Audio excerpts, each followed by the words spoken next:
بسم اللہ الرحمن الرحیم۔ السلام علیکم ورحمۃ اللہ وبرکاتہ۔ زمین پر قبضہ کرنے کی سزا۔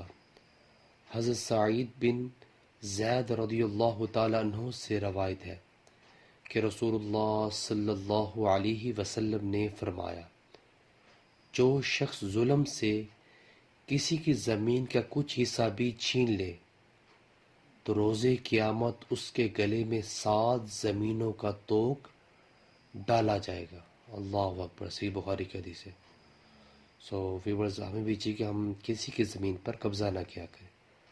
اللہ تعالیٰ سے دعا ہے کہ اللہ تعالیٰ ہمیں بھی اس حدیث پر عمل کرنے کی توفیق عطا فرمائے۔ ویڈیو کو شیئر کریں اور اس طرح کی اسلامک ویڈیو کے لیے میرے چینل کو سبسکرائب کرنا مت بھولیے۔